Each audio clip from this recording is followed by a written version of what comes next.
पुनः स्वागत है बच्चों आपका हमारे चैनल में। चलिए अभिनव मनुष्य कविता का आगे का पद्यांश पढ़ते हैं। किंतु नर प्रज्ञा सदा गतिशालिनी उद्दाम, ले नहीं सकती कहीं रुक एक पल विश्राम। ये परीक्षित भूमि ये पोथी कठिन पठित प्राचीन, सोचने को दे उसे अब बात कौन नवीन। ये लघुग्रह भूमि मंडल व्योम ये संकीर्ण, चाहिए नर को नया कुछ और जग विस्तीर्ण। चलिए पहले शब्दार्थ देखते हैं। प्रज्ञा माने होता है बुद्धि, उद्दाम माने तीव्र, विस्तीर्ण माने व्यापक। प्रस्तुत अंश में कवि ने स्पष्ट किया है कि मानव ने अपनी बुद्धि के बल से संपूर्ण पृथ्वी का ज्ञान प्राप्त कर लिया है और आज भी वह ज्ञान प्राप्ति के लिए सतत प्रयत्नशील है।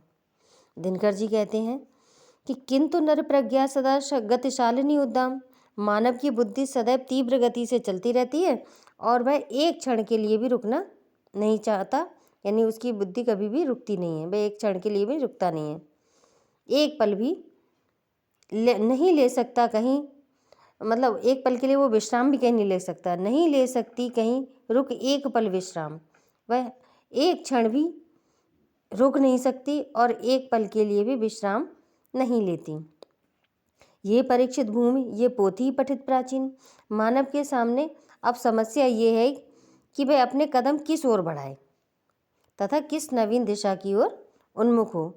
मानव ने धरती की पुस्तक को भलीभांत पढ़ लिया है, ये परीक्षित भूमि ये पोथी पठित प्राचीन, उसने इसको भलीभांत पढ़ लिया है और अब ये उसके लिए प्राचीन अर्थात पुरानी पड़ गई है, पुरानी हो गई है।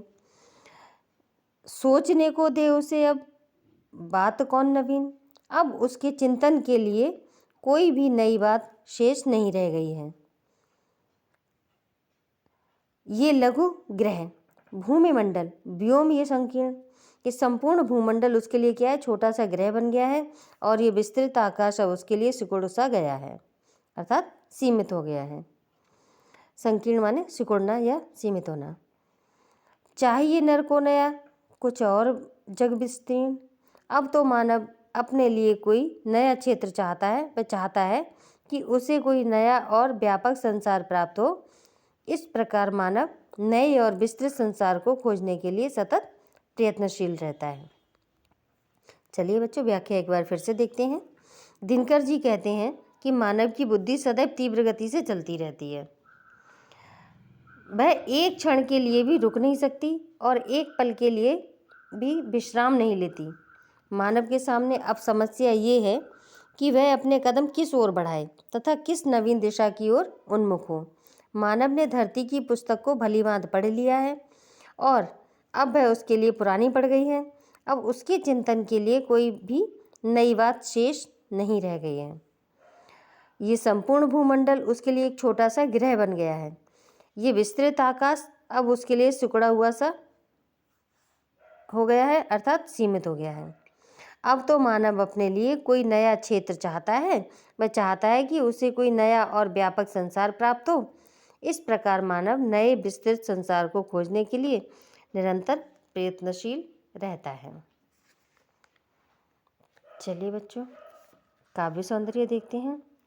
मानव की बुद्धि बहुत विलक्षण है, मानव नित्य प्रति नवीनतम ज्ञान प्राप्त करना चाहता है और ज्ञान प्राप्त करके ही उसे संतोष प्राप्त होता है। भाषा साहित्यिक खड़ी बोली, अलंकार रूपक, उपमा और अनुप्रास, शब्द शक्ति लक्षणा, गुण प्रसाद। इस पद्यांश में हमने पढ़ा था, दिनकर जी कह रहे हैं कि जो मनुष्य की बुद्धि क्या है, नित्य नई खोज करना चाहता है। अब उसने संपूर्ण पृथ्वी की खोज कर ली, पृथ्वी के सारे रहस्यों को जान लिया, आकाश के सारे नक्षत्रों को, सबको, ग्रहों को जान लिया है उसने। अब उसके लिए कुछ भी शेष नहीं बचा है, तो अब उसे क्या चाहिए, एक नया चाहिए, संसार चाहिए ऐसा कि जहाँ वह दोबारा से पुनः नई खोज कर सके। आशा है बच्चों आपको यह पद्यांश समझ में आया होगा और ज़्यादा से ज़्यादा इसे शेयर करें, सब्सक्राइब करें, लाइक करें, जिससे आपको आगे और अच्छे अच्छे पद्यांश पढ़ने को मिले। परीक्षा में आपको अच्छे अंक प्राप्त हों। बहुत बहुत शुभकामनाओं के साथ धन्यवाद।